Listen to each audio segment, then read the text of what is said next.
do que se trata, né? Então, só queria compartilhar com vocês aqui, antes da gente entrar na mensagem, que Deus desafiou e com o poder dele foi concluído essa missão, que foi o Caleb Online, né? Até então a gente tinha uma preocupação. Em função da pandemia, como é que a gente ia pregar para aquelas pessoas que não podem ir para a igreja? Aquelas pessoas que ainda têm medo de se reunir, né? E a gente dividiu a igreja em 2 grupos. Fizemos um grupo do Caleb presencial, lá na cidade de Jardim, e um grupo do Caleb Online. O Caleb Online ficou 5 pessoas. E para a honra e glória de Deus, a gente teve uma média de 25 a 30 pessoas com a gente durante 15 noites. Dentre elas, tinha pessoas de Macapá, de Belém, de Tucuruí, de Pernambuco, de Minas Gerais. Teve até um colega nosso da Itália que entrou e fez parte do grupo lá. Ou seja, o que eu quero dizer para vocês, irmãos? Quando Deus quer, acontece. O poder de Deus é maravilhoso. E dentre essas pessoas que participaram com a gente, 2 vão se batizar. E agora, nesse momento, lá no Pernambuco, está acontecendo o batismo de uma delas. Eles estão tentando transmitir online lá para a igreja da cidade de Jardim, que é essa moça aqui, ó, que é a Claudijane. E a outra que vai se batizar também, nós vamos tentar transmitir essa outra aqui, que é a Vera. 2 pessoas se decidiram desse Caleb Online, amém? E tem aproximadamente 10 que já está assim, com o pé dentro do tanque já, né? Falta só a gente levar o pastor lá e fazer aquele apelo para ela se entregar. E o interessante é que as pessoas de Paraupeba, o que nós fizemos? Nós fomos visitar, porque é perto, né? Claro, com todo cuidado. Só que as pessoas que não são de Paraupeba, nós visitamos também, que foi uma visita online. A gente abriu uma sala para elas, aí ficava nós 5 na frente da programação e só uma pessoa lá. E a gente conhecia a pessoa, ela falava um pouco dela. Ou seja, para mim, de certa forma, foi um aprendizado. Eu nunca imaginei que um dia eu poderia estar compartilhando a palavra de Deus através do recurso da internet. É aquilo que eu queria compartilhar com vocês. Quando Deus quer, acontece. Amém? Então vamos entrar aqui na mensagem. A mensagem de hoje, abre a sua Bíblia no livro de Apocalipse. Firmes na promessa. Você está firme na promessa? Sim ou não? Sabe que a nossa vida cristã é baseada nas promessas daquele que nunca falha, que é Deus. Então hoje nós vamos ler e vamos aprender e recapitular, para quem já conhece, mais uma das promessas maravilhosas que Deus tem através do livro.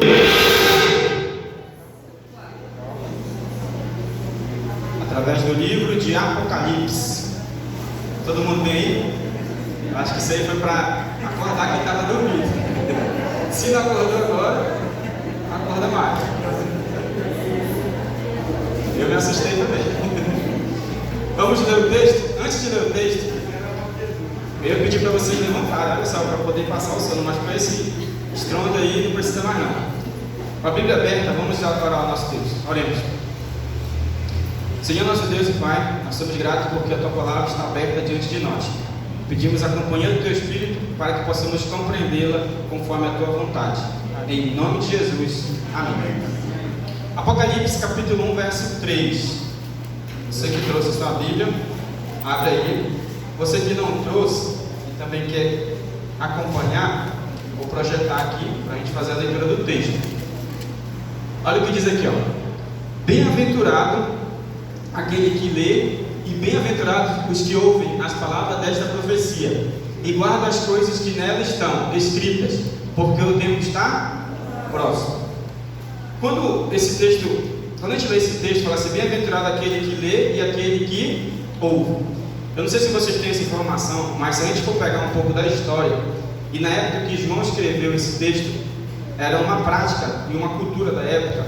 Algumas pessoas, pelo fato de não conseguirem ler ou não aprender a ler, sempre tinha alguém que conseguia ler e ela trazia o texto e lia. Então ela lia para aqueles que não sabiam ler. E por isso que o livro de Apocalipse fala assim: bem-aventurado aquele que lê. Aquele que lê é um bem-aventurado porque está compartilhando, e também aquele que ouve. Então imagine, uma pessoa tinha essa característica, né, essa habilidade que foi concedida por Deus de poder ler. Na época, não eram todas as pessoas que sabiam ler igual hoje. Então uma pessoa ia lá, pegava o texto e lia e outro ouvia. Então só para você entender que isso fazia parte da cultura da época. Agora a gente tem que entender o seguinte: sobre o livro de Apocalipse, tem alguns detalhes que você, quando for estudar ele, quando for perceber, quando for se deparar com o texto, você tem que lembrar desses detalhes, porque fica fácil de você entender porque ele é um livro um pouco difícil. Olha só, primeiro, você tem que botar na sua cabeça que o livro de Apocalipse é uma denúncia do sistema que viria. Que denúncia é essa? Deus estava colocando ali algumas informações já mostrando o plano de Satanás para destruir o povo dele, ok? E talvez se esse livro não fosse escrito dessa maneira, entre aspas, criptografada, de uma maneira um pouco difícil de entender, mas não impossível, talvez a Bíblia não chegaria até aqui hoje. Então fez parte do plano de Deus que esse livro fosse escrito cheio de simbolismo, cheio de códigos, ok? Outro ponto, ele é um desafio para estudar. Você não consegue compreender as verdades do livro de Apocalipse fazendo uma leitura simples, como você faz de qualquer outro livro. Você precisa parar, disponibilizar tempo para estudar, para poder compreender as verdades que Deus tem para mim e para você. Essa é uma outra característica. O livro de Apocalipse é um desafio para mim e para você, ok? Outro ponto, deixar que o próprio livro se interprete. A própria Bíblia, se você for perceber que a gente vai ler o texto de Apocalipse 17, na sequência da leitura, o próprio capítulo explica os símbolos, ok? Então, em alguns momentos na Bíblia acontece isso. Tem um texto difícil de se compreender. Quando você termina a leitura do capítulo, ou no próximo capítulo, ou até no livro, está a explicação. Vou dar o exemplo das parábolas, né? Jesus fala em parábolas, mas depois ele explica. Então a gente não deve procurar outras fontes. A própria Bíblia, ela se interpreta. Isso é uma regra para mim e para você, ok? Outro ponto interessante aqui é o simbolismo e cultura da época. Vou dar alguns exemplos para vocês do que era simbolismo e cultura da época que o livro foi escrito. Por exemplo, se a gente falar hoje alguma coisa relacionada na nossa geração de Covid-19, está marcado, não está na nossa geração? Então todo mundo já sabe do que se trata. Se Deus escrevesse a Bíblia hoje, talvez ele usaria esse exemplo, faria alguma comparação com a pandemia. Então, para quem está lendo hoje, ia entender com mais detalhe. Quer ver um outro exemplo? Eu gosto sempre de citar. Quando eu falar 7-1, vocês lembram de quê? Né? Faz parte da nossa geração, não precisa explicar nada, você já lembra do que aconteceu. Então, isso é um ponto interessante para a gente entender o livro de Apocalipse. Existiam algumas palavras, algumas frases que eram ditas na época que o livro foi escrito, que fazia parte da cultura da época. E eu preciso entender para me poder compreender por que tem esses símbolos escritos no texto. Olha só, vou dar o primeiro exemplo para vocês aqui. Ó. A gente vê essa representação sempre no livro de Apocalipse, sim ou não? Vestes brancas, a gente vê, né? A gente imagina que nós vamos estar lá no céu, todo mundo de vestes brancas, né? Aí a gente, poxa, quem não gosta de branco, como é que vai ser? Mas entenda que na época, o povo, eles só tinha acesso às vestes brancas, para você ter uma ideia, na época que o livro foi escrito, aquelas pessoas que tinham dinheiro para ir para o templo, para ir para uma grande cerimônia, um evento bem grande, normalmente eles iam com vestes brancas. Se você for lá para Isaías, você vai até perceber que tem um texto que cita que lá perto do templo existiam os lavadores, né? Porque aquela pessoa que não tinha condição de comprar uma veste, ela pegava a veste branca dela e ela tinha que lavar para ela poder ir lá para o templo, que era um momento sagrado, um momento crucial ali da vida, né? Tinha que ir lá para o templo. Ou um evento grande. Então, quando Jesus escreve, pede para João escrever que nós vamos ter vestes brancas lá no céu, ele está querendo dizer para o povo da época que todo aquele ritual de ter uma roupa, que muitas vezes algumas pessoas não tinham condição de ter, não era para se preocupar, que Deus ia prover essa necessidade, ia dar essa roupa para eles. Então, para eles que receberam o livro na época, eles entendiam com clareza, quando Deus falava, que eles iam ter tudo veste branca, linguagem e cultura da época, ok? Esse aqui é um exemplo. Olha só aqui, para você ter uma ideia, é como se fosse um livro de um vestido de noivo hoje, né? Um vestido de noivo até para alugar é caro. Não é isso? É mais ou menos essa ideia que Deus quis transmitir para o povo na época. E a gente fala assim, vestes brancas não faz muito sentido para nós hoje, mas para quem estava lá na época que João escreveu, faz todo sentido, ok? Outro exemplo que a gente vê muito lá no Apocalipse, carta com 7 selos. Para a gente não tem sentido nenhum. Já pegou uma carta com 7 selos? O máximo que a gente pega é uma e quando vem, né, selo. Quando alguém já não tirou o selo ali. Mas para o povo da época que João escreveu, era comum quando alguém deixava um bem muito grande, uma herança, ela tinha que escrever para aquele herdeiro e ela colocava 7 selos. Era comum, era uma cultura da época, 7 selos. Então, quando o Apocalipse fala de uma carta com 7 selos, só o herdeiro pode abrir essa carta. Você conhece essa história? Quem é o herdeiro que pode abrir a carta? Jesus. Então, nós somos co-participantes dessa herança que Jesus recebeu. Qual é a herança? A vida eterna, ok? A eternidade no céu.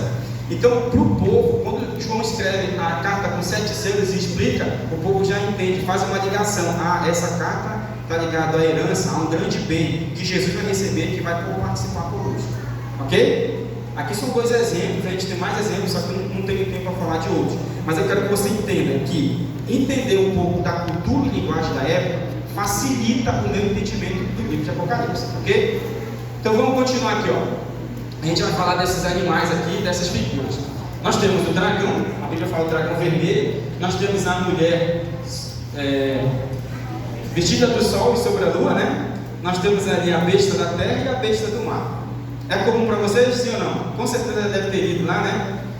E deve ter imaginado. Ó, esses símbolos que vocês estão vendo através da figura, se você for fazer a leitura, é a imagem que você vai criar, né? Você cria uma imagem na sua cabeça, não tem para onde correr. Quando fala lá que a besta do mar é igual ao leopardo, que tem uma cabeça e tal, você vai criar aquela imagem ali. Quando fala da mulher vestida do sol, com a lua debaixo do pé, com a coroa, né? E as estrelas na coroa, você também cria aquela imagem ali. Então são imagens ilustrativas para a gente entender o que o texto está dizendo. Só que a gente sabe que o livro de Apocalipse é simbolismo, né? Eu preciso entender que através dessas imagens, dessas figuras, Deus está desmascarando. Olha só que interessante, presta atenção, olha para cá. Através dessas figuras e desse detalhe, Deus está denunciando todo o projeto que Satanás desenvolveu para enganar a mim e a você. Ok? Então nós vamos aprender de acordo com a Bíblia. Quem eram esses personagens?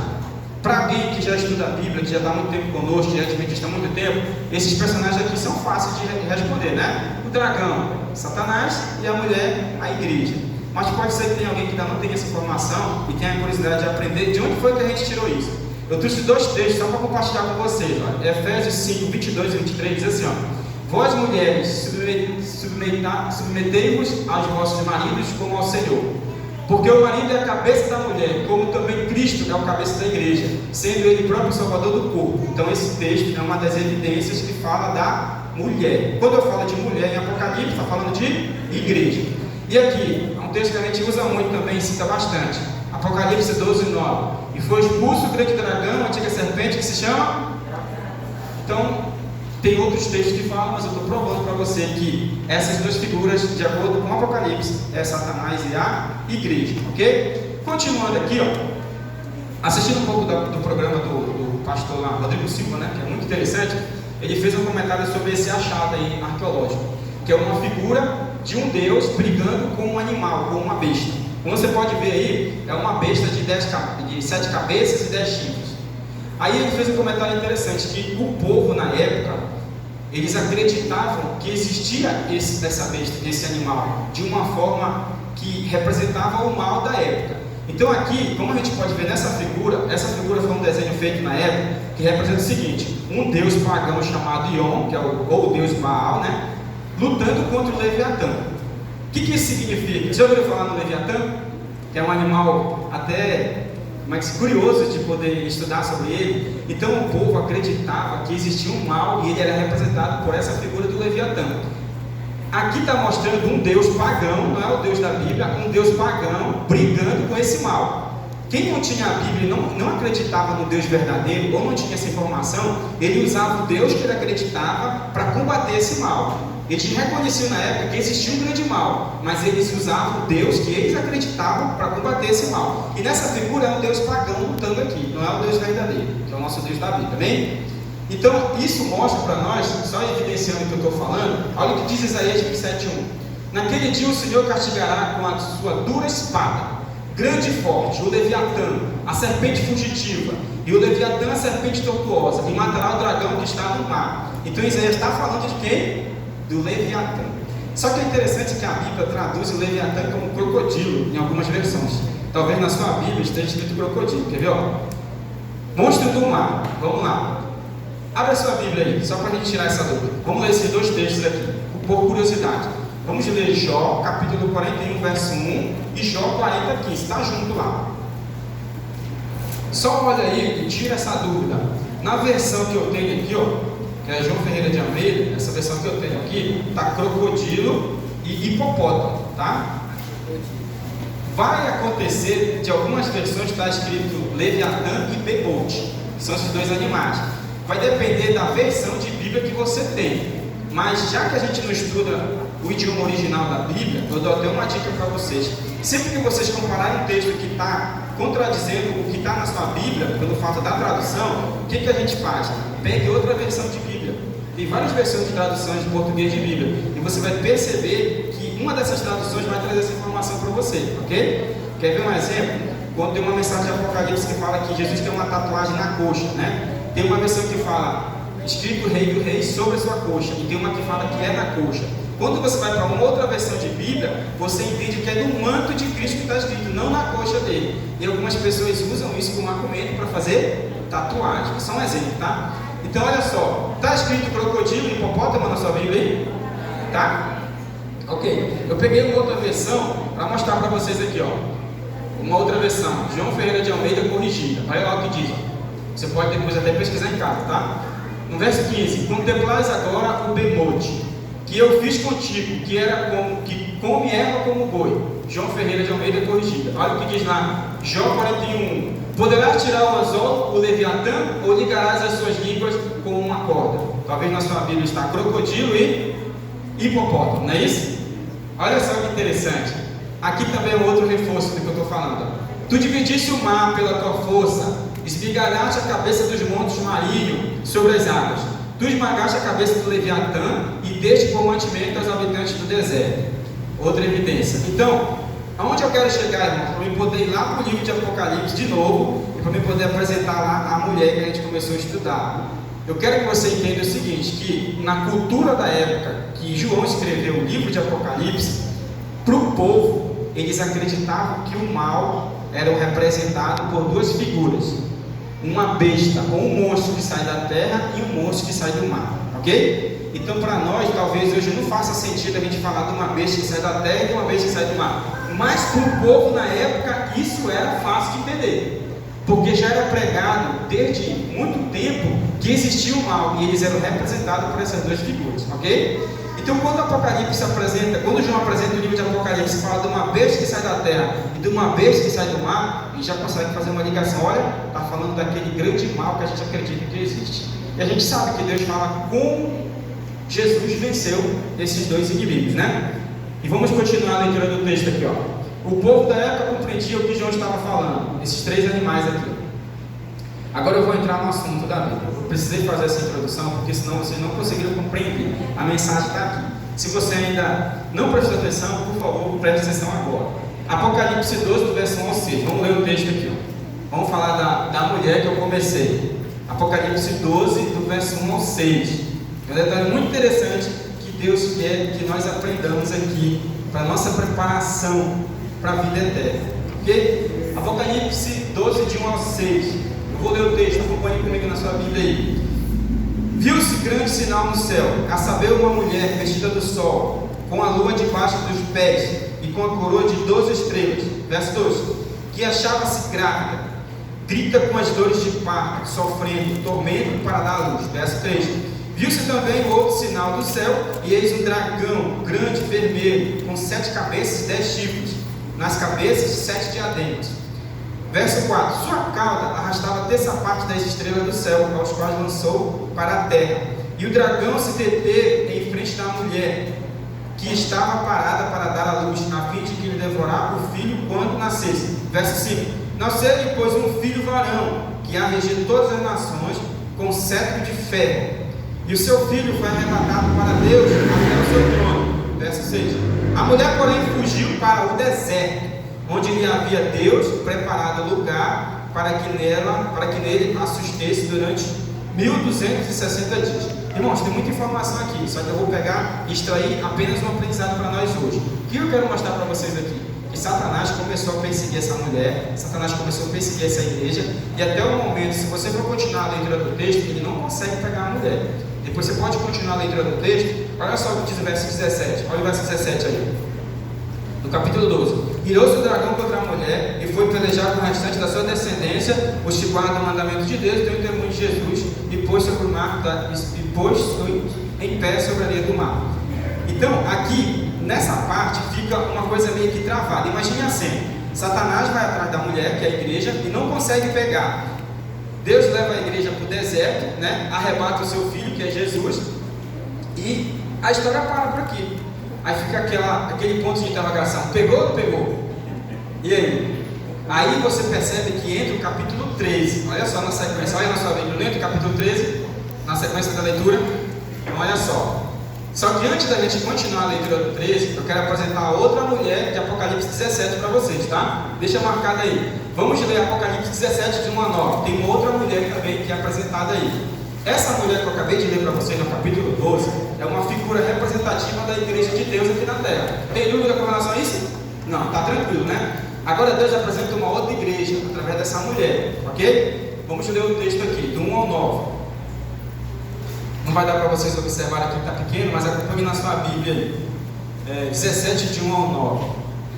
Diz assim, ó: vi um dos 7 anjos que tem as 7 taças e falou comigo dizendo: vem, mostrar-te eu o julgamento da grande meretriz que se acha sentada sobre muitas águas. Verso 2: com que se prostituiu os reis da terra e como vive da sua devassidão. Foi que se embebedaram os que habitam na terra. Verso 3: transportou-me um anjo em espírito em um deserto, e vi a mulher, e vi uma mulher montada numa besta escarlate, besta repleta de nome de blasfêmias, com 7 cabeças e 10 chifres. Vou parar por aqui. Essa leitura mostra a mulher que representa a igreja falsa, ok? A gente dá estudo bíblico, a gente aprende sobre essas duas mulheres, é uma coisa que é repetitiva. Talvez tenha pessoas que ainda não receberam essa informação, mas isso é um ponto que nós, adventistas do sétimo dia, trabalhamos e deixamos bem claro. Deus representa a sua igreja através da mulher de branco, e a mulher em cima da besta é a igreja falsa. Mas olha só um ponto interessante no livro de Apocalipse. A figura de 2 igrejas, correto? Eu acabei de apresentar para vocês 2 igrejas. Nós temos a igreja de Deus e a igreja que Satanás iria usar para enganar a mim e a você. Deixa eu fazer uma pergunta para vocês. Eu queria que vocês respondessem antes da gente ler o texto. A mulher de Apocalipse 12 é a mesma mulher do Apocalipse 17? Sim ou não? Não? Sim? Não, ok. É isso que eu queria ouvir com a sinceridade de coração de vocês. Então vamos continuar a leitura do texto. Eu vou fazer algumas comparações e vocês vão chegar à conclusão se é sim ou não. Primeiro ponto: o dragão não pega a mulher. A gente leu Apocalipse 12 assim, sim ou não? O dragão pegou a mulher? Não pegou. A gente viu que a história parou ali. É que nem aquele filme que de repente você está assistindo e corta ali, você fica doido para saber o final do filme, né? Ou quando a energia volta, a internet trava, você vai dar um jeito de descobrir o final, né? É mais ou menos isso aqui. Olha o que diz aqui: ele envia a besta do mar. Agora sim, vamos voltar lá em Apocalipse 13. Apocalipse 13, vamos lá. Vamos ler o verso 1. Volta lá em Apocalipse 13. Eu parei aí com vocês. Olha o que diz o texto aí. A besta que emerge do mar. Verso 1: vi emergir do mar uma besta que tinha 10 chifres e 7 cabeças, e sobre os chifres 10 diademas, e sobre a cabeça nome de blasfêmia. Olha só. Satanás, ele, na figura aqui, ele não consegue pegar a igreja, mas ele manda a besta. Vocês vão entender isso quando entrar no texto da frente. É como se ele não desse conta e falasse: besta, vai lá e pega essa mulher. Eu não consegui. E a besta vai lá, olha o que acontece. João fica espantado. Apocalipse 17, verso 6. No 17, vamos ler aqui o verso 6. No 17, verso 6. Está vendo como a Bíblia é fantástica? É um pouco aqui e um pouco ali, né? Verso 16 diz assim, ó. 16 não, verso 6, desculpa. Diz assim, ó: então vi a mulher embriagada com o sangue dos santos e com o sangue das testemunhas de Jesus. E quando vi, admirei-me com grande... Quem se espantou? João. Agora me diz, João já tinha visto ali a figura representativa do dragão, da besta, Deus, tanta coisa maravilhosa. Por que ele ia se espantar com a mulher? Ele ficou espantado aqui. É como você olha para uma coisa que talvez você não esperava de ver e você vê. Aí eu vou voltar a pergunta aqui no final. Olha só, a besta do mar pega a mulher, sim ou não? A gente leu aqui Apocalipse 13, no verso 1, correto? Agora vamos ler Apocalipse 17, verso 3. Vamos comparar esse texto com 17, 3. Olha o que diz o verso 3 aí, ó. Transportou um anjo em espírito a um deserto e viu uma mulher montada numa besta escarlate. Olha a característica da besta, olha só.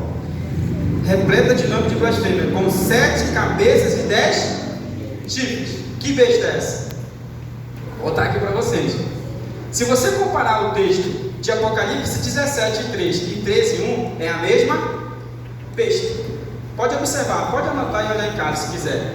É a mesma besta que sai do Apocalipse 13, ela vai atrás da mulher e ela pega. E João olha a besta com a mulher sentada em cima dela. O que isso significa, irmãos? Que a besta que Satanás mandou pegar a igreja pegou. Agora, para você entender isso com clareza, a gente tem que ir para a história. Ó, Apocalipse 13 e Apocalipse 17. Apocalipse 18, versão 4, sai dela, povo meu. Antes de eu falar um pouco da história, eu quero ler esse texto com vocês. Apocalipse 18, ele fala dessa besta aí, ó, do verso 1 ao 4. Vai lá, Apocalipse 18. Ele fala da besta que é a Babilônia, né? Diz assim, ó: depois destas coisas, vi descer do céu outro anjo, que tinha grande autoridade, e a terra se iluminou com a sua glória. Então exclamou com potente voz, dizendo: caiu, caiu a grande Babilônia, que se tornou morada de demônios e covil, de toda espécie de espírito imundo e esconderijo, e todo gênero de ave imunda e detestável. Verso 3: pois todas as nações têm bebido do vinho do furor da sua prostituição, com ela se prostituíram os reis da terra, também os mercadores da terra, enriqueceram a custa de sua luxúria. Verso 4: ouviu uma grande voz do céu dizendo: retirai-vos dela, povo meu, para que não sejais cúmplices dos seus pecados e para não participarem dos seus flagelos. Volte a Apocalipse 13 aí. Eu vou ter que falar um pouco da história para vocês. Apocalipse 13, se você for buscar, quem é essa besta do mar? Quem é a besta do mar? Eu vou continuar aqui o estudo, mas eu quero que você entenda, eu vou provar para você, tá? Mas eu quero que você entenda que a besta do mar é a igreja romana. Se você for no passado, você vai perceber que a igreja romana perseguiu e matou muitos seguidores de Cristo. E você vai lembrar também que uma pessoa, pelo nome de Constantino, ele aparentemente se converteu ao cristianismo, só que ele entrou, na verdade, para poder colocar a ideia de homem. Praticamente ele pegou a Bíblia, deixou de lado e falou: olha, a Bíblia tem as suas verdades, mas nós vamos seguir agora essa ideia aqui.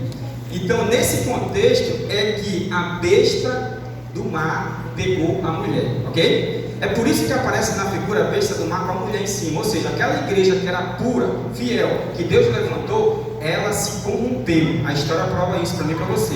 E o próprio livro de Apocalipse vai falar isso, quer ver? Eu vou ler para vocês aqui, ó. Continuando aqui, ó. Sai dela, povo meu. Por isso que ela fala assim: sai dela, povo meu. Por quê? Porque mesmo a igreja se corrompendo, existia um grupo fiel a Deus dentro da igreja, ok? Sai dela, povo meu. Porque existe um grupo que ainda não foi alcançado, ele está lá sendo enganado. O que significa? Que vai chegar um momento que esse grupo de pessoas vão sair para a verdade que a Bíblia apresenta, ok? Agora vamos aqui, ó. Essa moeda de Vespasiano destruiu Jerusalém na época. Se você for pegar essa moeda aqui, você vai perceber que tem a figura dele, do Vespasiano, e tem a figura de Roma. E na figura da moeda tem as colinas e uma mulher sentada em cima das colinas, tá? Olha o que diz o livro de Apocalipse 17, o 9 e o 18. 17, o 9 e o 18. Só o verso 9 e 18. Olha o que diz lá. Verso 9. Aqui está o sentido. Quem tem a sabedoria, as 7 cabeças são os 7 montes nos quais a mulher está sentada, ok? Aí vai lá para o verso 18. A mulher que viste é a grande cidade que domina os reis da terra. Quem é a grande cidade que domina os reis da terra? Roma. Quem é que tem esse poder devastador, que é um poder que a gente fala religioso hoje? Roma. O sistema papal, ok? Então olha só, a moeda de Vespasiano é uma evidência, né, arqueológica aqui, que eu peguei do exemplo do irmão lá, Rodrigo Silva, que prova de acordo com o que a Bíblia está falando para mim e para você. Agora olha só, eu só quero retratar também para vocês um ponto que aconteceu na época, que ficou claro para o povo, que hoje a gente não entende. O que tem a ver uma mulher sentada em cima de uma besta? Eu provei para vocês que a besta pegou a mulher, correto? Você pode ler em casa depois com calma. Mas o que tem a ver isso? Que figura representativa para mim e para vocês? A gente não entende hoje, mas a história mostra para nós. Existia uma deusa chamada Ácera, tá? Da época. Isso aqui é um estudo arqueológico. A deusa da prosperidade. E o interessante é que o povo judeu adorava essa mulher. Foram feitos lá um levantamento de onde o povo judeu se reunia, onde eles acampavam, e dentro dos achados arqueológicos encontraram várias estátuas dessa mulher. O que isso prova para mim e para você? Que o povo de Deus, alguns tinham esse hábito de adorar essa deusa. E a gente sabe que a Bíblia fala que só deve ser adorado um Deus. Então isso mostra que nessa época existia uma grande apostasia. Olha só, continuando aqui, ó, essa Ashtoreth, essa deusa da prosperidade, ela era montada no animal de carga, ela não tinha perna, pra vocês terem uma ideia. Depois vocês podem até pesquisar na internet, que tem muita coisa falando dela, tá? Ela é até bem famosa na internet. Olha só, os gregos adoravam Ashtoreth como Europa, o mito de Europa. Se você colocar no Google lá mito de Europa, você vai ver que os gregos também adoravam essa deusa. Eles só mudaram o nome de Ashtoreth e colocaram Europa, ok? Que era uma mulher em cima de uma besta, de um animal. A história, ó, a igreja se juntou com Roma na Europa. Aqui, ó, em Tessalonicenses, Deus fala para nós o seguinte: ninguém de modo algum vos engane, porque isto não sucederá sem que venha primeiro o quê? Apostasia, e seja revelado o homem do pecado, filho da perdição. O que Deus está falando para mim e para você, amigos, irmãos, queridos que estão aqui nessa manhã? Deus está falando para mim e para você que essa adoração a essa deusa que aconteceu no passado, que era o povo de Deus, o povo judeu que adorou essa deusa, a gente tem evidências para poder provar isso vai se repetir no futuro, ok? Essa mesma apostasia que aconteceu vai se repetir. Agora olha só que interessante, quando João escreve e fala da besta, fala de dois animais e fala de uma mulher em cima de um animal, eles lembram de quê? O povo de Deus fiel ali lembrou de quê? Dessa deusa Ashtoreth. De certa forma, era um paralelo que Deus estava falando. Olha, lembra da apostasia que o povo fez adorando aquela deusa que fica em cima do animal? Ela vai se repetir. É por isso que ele traz a figura da besta com a mulher em cima dela de novo. Para a gente não faz sentido nenhum, mas para a história da época fazia todo o sentido. Agora olha só, para a gente finalizar aqui, ó, a apostasia do passado acontecerá novamente. Olha o que diz Apocalipse 17, verso 8. Presta atenção, vai para cá. A besta que viste era e já não é, todavia está para subir do abismo, e vai-se para a perdição. E os que habitam sobre a terra, cujo nome não estão escritos no livro da vida desde a fundação do mundo, se admirarão quando vier a besta que era e já não é, e que tornará. Amigos queridos e irmãos, o que Deus está falando para mim e para você hoje? Através desse exemplo do livro de Apocalipse, ele está falando que a igreja de Deus, que somos nós, vai passar por um momento de apostasia pouco antes da volta de Jesus, ok? Por que isso é importante falar e por que é importante frisar nesse detalhe? A gente tem que parar de beber o leitinho. Vocês entendem essa expressão? Beber o leitinho é pegar a Bíblia e ficar estudando só o básico que ela tem, ficar só naquelas mensagens simples. A gente tem que pegar a Bíblia e aprofundar um pouco o nosso conhecimento. Esse é o exemplo que eu estou dando, ok? Por quê? Porque a Bíblia, ela tem muitas verdades para a gente aprender. E algumas pessoas, infelizmente, nos últimos dias, vão sair da igreja Adventista do sétimo dia, porque não se firmaram na Bíblia.